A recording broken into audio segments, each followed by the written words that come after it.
What a comeback by New Zealand in the second ODI. Wickets right from the word go. And they came back as a team. Babar, of course, tried his level best, batted till the end, but kept losing partners. Kane Williamson, a happy man to make it 1-1 before we hit Friday. Quick look at the match summary. New Zealand captain Kane Williamson called it right when he won the toss. They went out to bat first. They were looking at 300 plus at one stage, but settled with 261 and came back with the ball, fighting it out and winning this by a big margin of 79, with Babar scoring 79, the highest one in that batting card. Rest were just coming in and going out. Hello and welcome to Inveric Solar Energy Pitchside Studio. I'm Sikandar with you, and level 1-1 in this 3 one-day series. So we'll have to wait for Friday to see who takes the cup. We've got Waqar Younis and Scott Starris alongside me. I'll start with you, Scott, because you're on the winning side.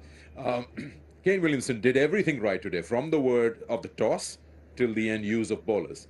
Yeah, the most impressive thing is that they actually outmaneuvered and outread the cricket pitch more than Pakistan. Now, you don't expect that when you consider this is a home ground for Pakistan, but they said before the toss, we think this is going to spin and spin quickly in the second innings, and therefore we want to bat first. Pakistan, right at the toss, said, no, we want to bowl first. I don't think you'll see them make that same mistake again. Whoever wins the toss on Friday will certainly bat first and try and utilise the spinners in the second half. From that moment forward, you know, New Zealand just had that slight edge throughout. You played a lot of cricket in Karachi, and we were talking to Babar as well, seeing that second time around batting gets a little easier, ball comes on the bat. Wasn't the case today. Pakistan did well to pull New Zealand back and get them to 261 inside 50 overs. Where did they go wrong? Look, I think Babar is right in a way when you go back in the history and you look at the games of the PSLs. I mean, this pitch has played a lot better in the evening, but I have a feeling that because there has been so much cricket played on this surfaces and you know, lots of test cricket has been played, this surface, although square, is really tired now. So I'm feeling that because of the little bit of dew factor, it drips a little bit more, and also don't forget the New Zealand bowlers, they bowl with the seam, and when the seam lands, it grips and it goes very quickly. So hats off to you know, Kane Williamson, read the pitch well, and then of course his bowlers responded really well. I don't think Pakistan did anything wrong with the ball. They were a little bit expensive to begin with because there was a big partnership, but they pulled it back nicely. So it was the batting which really let them down today. Yeah. We talk about batting. You can't leave this name out. Kane Williamson. Under Tim Southee's captaincy, he scored a 200 in the test, and then here missed out on 100 today. He's been so good, Scott, in that partnership of 181 today. Yeah, I think the important thing when the spinners have such a big impact on the way batting is controlled through those middle overs, it's your ability to rotate the strike. The dot ball was minimising those, and along with Conway, the left-right combination, I thought Kane Williamson just showed his class throughout. And yes, it took a great delivery from Mohammad Nawaz to get rid of him. It has done in both one-day internationals, it must be said as well, when Osama Mir got him out too. So Williamson is still a key man for this New Zealand side, especially against the spinners.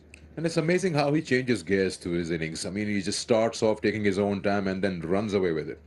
Look, it's all about experience. He's got so much experience. He understands the game really well, and he got lots of runs in different conditions. Plays in the IPL also. You know, those pitches he's so used to of, and that experience coming into play. You know, not only his captaincy but his batting. As Scotty said, that he's still very useful, and he's going to carry on playing. You know, for a while, I think, because he's still got plenty to offer. Top batters in the world, and Kane Williamson right up there. Babar Azam, you can't miss him out, and he's been doing very well. But today, when Pakistan lost 2 quick wickets, he really took his time along with Rizwan to get going as a team. And even after all those deliveries, he faced 110, 120 deliveries. I'm not sure he fully worked out a method on how to score against these spinners, because the New Zealanders made the adjustment in the first one international. They were a little too slow, and they acknowledged that, and they bowled a lot quicker and into the pitch a bit more, and therefore that made Babar Azam have to try and change his tactics, and I don't think he quite worked it out. So that's where the next couple of days is brutal. Around the quicks, I thought he was sensational. Yeah. He's got so much time, and the way he was able to control Lockie Ferguson at bowling 150 was just out of the highest quality and the highest draw. So, you know, I wouldn't worry about Babar Azam in the strike rate today. He's still got all that class. Yeah, of course he does. How do you read this? Do you feel Pakistan was a little slow in trying to get to those because they were needing 6 and over and it went up to 10, 11 and over? when were they planning to actually go after the bowling? Is it because Babar was losing partners? I think, after losing first 2 wickets, they needed to sort of consolidate and look to sort of build up a partnership, and they'd managed to do that.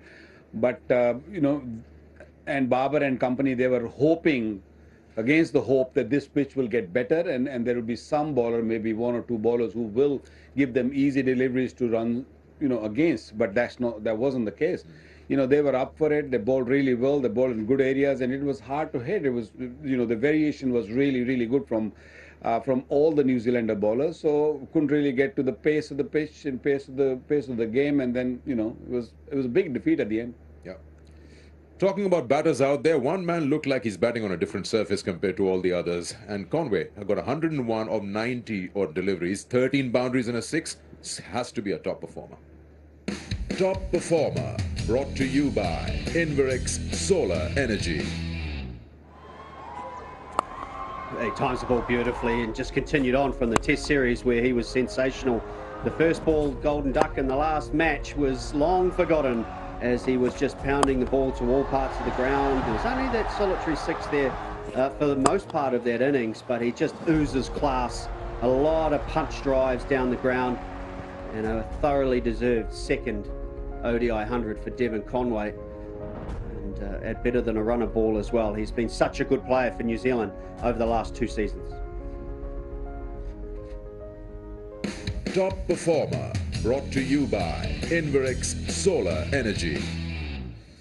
We need more paperweights. It's very windy out here. Things are flying here and there.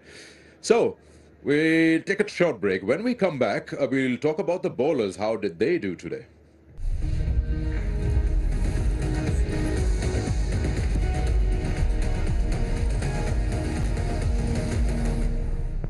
Welcome back to Inverex Solar Energy Pitchside Studio. We're talking about match 2, which has been won by New Zealand and by 79 runs.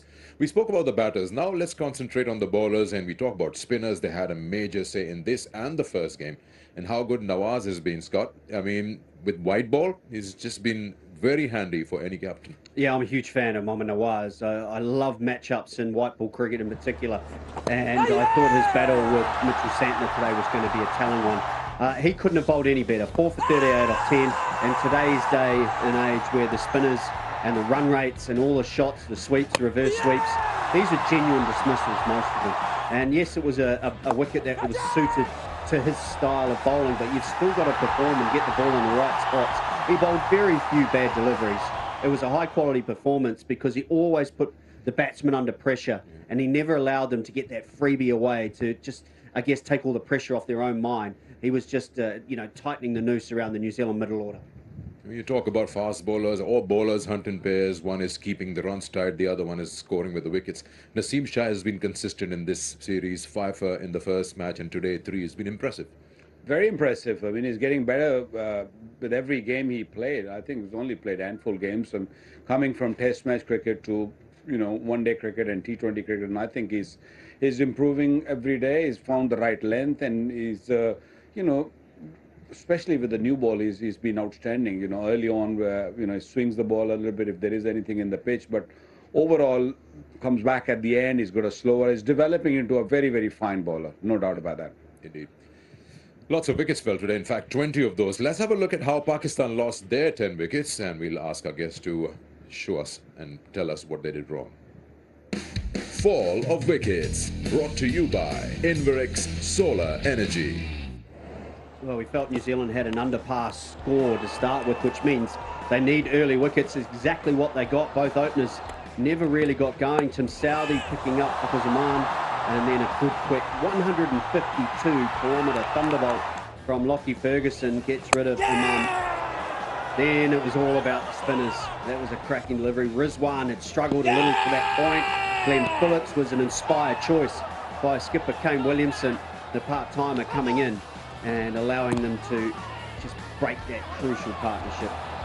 Brilliant piece of work in the field as well, Glenn Phillips, and that celebration we'll remember for a long time, but there you just felt New Zealand were on top. Yeah, Pakistan never got going. If you were 100%, Scotty. They needed a new ball to work, and it did work. Pakistan lost 2 wickets in the beginning, and then kept on losing wicket. They couldn't really find the right way, right method to sort of play on this pitch. The pitch did help the spinners, and when you talk about fielding, New Zealand, we all know that what they're capable of, and then managed to get run out involvement, stumping. It is everything right about New Zealand side today, and hats off to them the way they played this game.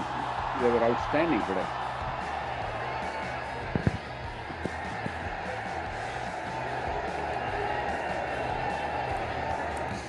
Fall of wickets, brought to you by Inverex Solar Energy. Okay, now time for us to get to Have Your Say, which is the hashtag Have Your Say. You ask our guests questions that you feel, pertaining to the game, of course, that you feel should be answered by them. Have Your Say, brought to you by Inverex Solar Energy. Well, hashtag Have Your Say. The first one is for Scott Stiles and what people want to know in a nutshell. If you really look at the New Zealand's middle order, they weren't any 50s in the first game, and today they let them down. So what, according to you, they should do different because bowlers bailed them out today?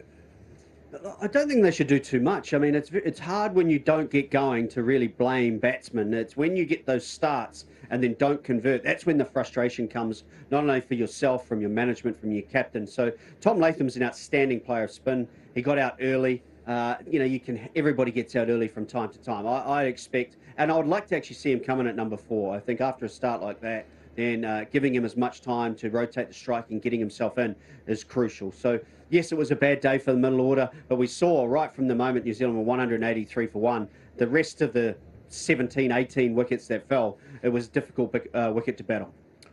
For a question for Waqar is that Pakistan in their first 10 overs, there's 60 deliveries, they played 46 dot balls, and then they were always playing the catch-up game in throughout. What, according to you, should or could have they done differently in that first 10 overs after losing 2? I think they could have been a little bit more positive. I understand when you lose 2 early wickets, you need to sort of consolidate and bat for a little while, and don't worry about the scoring rate.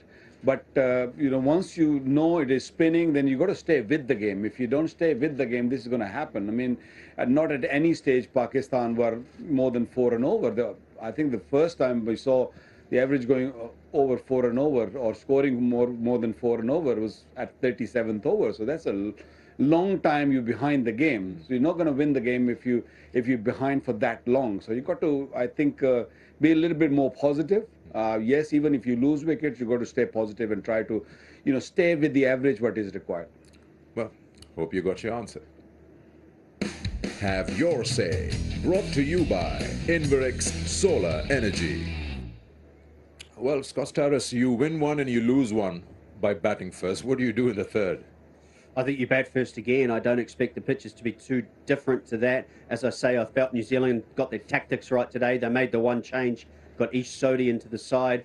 It's a possible option. Pakistan, if you include Salman, has 3 spinners. Do they bring one more in themselves in front of a paceman? I look forward to seeing how Pakistan counter tactically what New Zealand did tonight. That would be my question to you. Will Pakistan, fancy another spinner or any change in the bowling for that third game? Look, I don't think Babar needs more options with the bowlers. Salman Agha can bowl. I mean, Haris Sohail hasn't bowled yet. He's another option. So Pakistan's got plenty of options when you talk about spinners. It's just the pacers got to really stick to the task and make sure they don't run away. But I thought at one stage when that partnership was built, the runs were easily been given.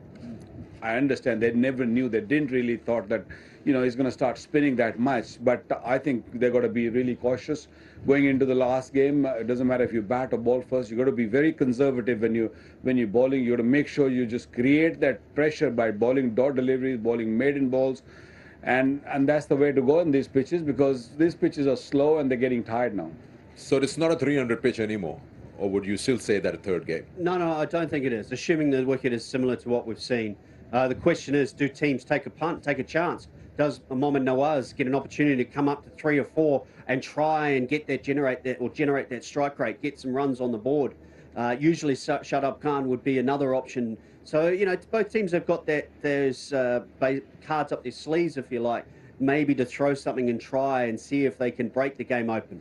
All right. Thank you, gentlemen. We'll let you guys go and get some rest. We have a day off, and then we come back again on Friday for the decider between the two sides. Bank Alphala presents Tougher News, Pakistan versus New Zealand ODI Series, 30 ODI. And it'll be, of course, at the same ground, National Bank Cricket Arena. We'll join you at 1:50 in the afternoon. Make sure you're in front of your television sets or here at the ground. Take care. Good night. Welcome to the second ODI between New Zealand and Pakistan. Chance are taken. Pulled away beautifully. Boundary once again to finish the over.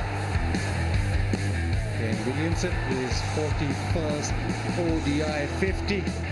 Brilliant batting and a stunning innings from Devon Conway. Beautiful delivery catching Devon Conway. Terrific delivery. This is a massive spell in this match.